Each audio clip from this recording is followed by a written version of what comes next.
Hi, welcome to TS news. Australia అది ఏ format అయినా కానీ let it be longer version test match లేదా 50 over format, even for that matter T20 format, ఏదైనా కానీ ఎప్పుడైనా కానీ బలమైనటువంటి ప్రత్యర్థి. కోర్స్ ఆస్ట్రేలియా మొదట్లో T20 ఫార్మేట్ని యాక్సెప్ట్ చేయడానికే చాలా టైం తీసుకుంది. బట్ ఒక్కసారి వాళ్ళు T20 ఫార్మేట్ కూడా అలవాటైన తర్వాత చాలా సీరియస్గా తీసుకోవటం.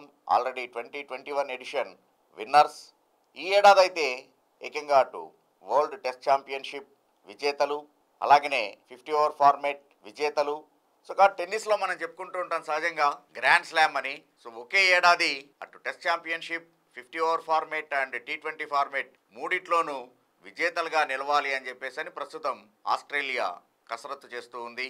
వాళ్ళ టీం కూడా చాలా చక్కగా ఉంది. మామూలుగా లాంగర్ వెర్షన్కి అండ్ 50 ఓవర్కి ప్యాట్ కమిన్స్ క్యాప్టెన్సీ చేస్తూ ఉంటే, మిచెల్ మార్ష్ని T20 ఫార్మేట్కి, ఆస్ట్రేలియా స్టైలే అది, ఒక్కో ఫార్మేట్కి ఒక్కో క్యాప్టెన్ని పెట్టాలి అనేటువంటిది. తద్వారా అటు వర్క్లోడ్ తగ్గించాలి అనేటువంటి ఉద్దేశంతో ఈ రకమైనటువంటి ఎక్స్పెరిమెంట్స్ చేస్తూ ఉన్నారు. So Mitchell Marsh is leading the Australian side in the world cup.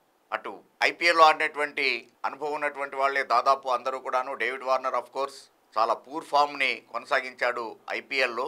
But ICC events అంటే ఒక డిఫరెంట్ జోనర్లోకి వెళ్ళిపోయేటువంటి వార్నర్ ఎప్పుడూ కూడా ప్రమాదకారే.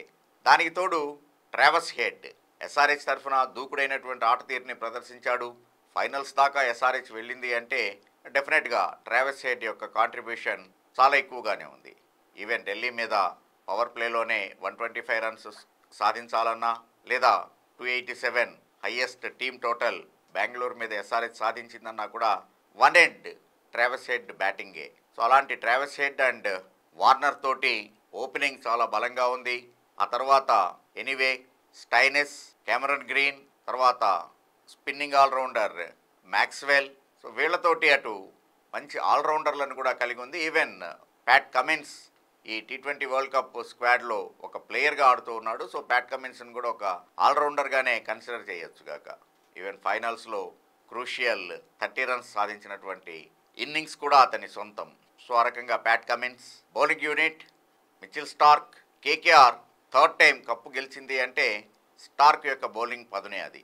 ఆ తర్వాత స్పిన్నర్స్ అయితే of course the senior most Adam Zampa, అలాగనే అగర్ అయితే very good allrounder, even batting కూడా చేయగలిగినటువంటి వాడు. సో ఆ రకంగా అటు స్పిన్నింగ్ ఆల్రౌండర్లు ఉన్నారు. మ్యాక్స్వెల్ ఫుల్ కోటా ఓవర్లు వేయకపోయినా కూడా సహజంగానే ఒకవేళ ఏ బౌలర్ అయినా ఆఫ్ కలర్ అయ్యేట్లయితే Maxwell will be very very useful. కాకపోతే బ్యాటింగ్లో మ్యాక్స్వెల్ ఈ సీజన్లో ఆర్సీబీ తరఫున అంత ఫామ్లో లేడు. కానీ మ్యాక్స్వెల్ కూడా ఒక్కసారి తన దేశంకే తరఫున ఆడుతున్నప్పుడు ఒక డిఫరెంట్ ప్లేయర్గా కనబడుతూ ఉంటాడు మనకి.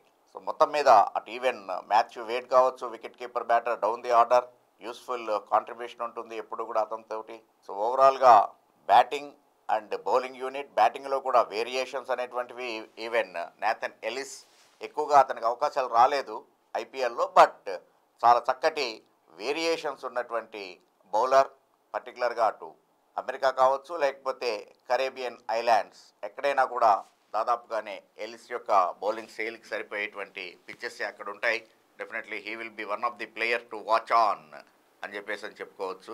సో ఇలా చెప్పుకుంటూ వెళ్తే కనుక వాళ్ళకి ఆల్రౌండర్లు బలంగా ఉన్నారు, ఈవెన్ స్పిన్నింగ్ యూనిట్. కాకపోతే ప్రతి మ్యాచ్ ఇద్దరిని, అగ్గర్ని అటు జంపాని ఇద్దరిని ఆడిస్తారా ప్లేయింగ్ లెవెన్లో అనేటువంటిదే చూడాలి. ఒకవేళ అలా ఎవరైనా పిచ్ కండిషన్స్ని బట్టి ఒక ఎక్స్ట్రా సీమర్ని తీసుకోవాలి అనుకునేట్లయితే anyway Maxwell is always available to step up the responsibility, take up the responsibility.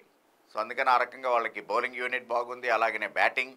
కాకపోతే ట్రావెస్ హెడ్ ఒకవేళ కనుక ఫెయిల్ అయ్యేట్లయితే ఏంటి అనేటువంటిది. బట్ ఆఫ్ కోర్స్ ఇంకొక ఆల్రౌండర్ కెమెరన్ గ్రీన్ రూపంలో మరొక హిట్టింగ్ బ్యాట్స్మెన్ ఉండడం వాళ్ళకి, అటు కెమెరన్ గ్రీన్, స్టైనెస్, మ్యాక్స్వెల్, చాలా చక్కటి ఆల్రౌండర్లు ఉన్నారు. Even Mitchell Marsh of course initial stage of the tournament bowling చేయను అని చెప్పేసి అంటున్నాడు. బట్ బ్యాట్స్మెన్గా బేకమైనటువంటి ఫామ్లో ఉన్నాడు. సో అందుకని ఆన్ పేపర్ చాలా చాలా బలంగా కనబడుతున్నటువంటి ఫేవరెట్స్ టీంలో ఆస్ట్రేలియా ఒకటి.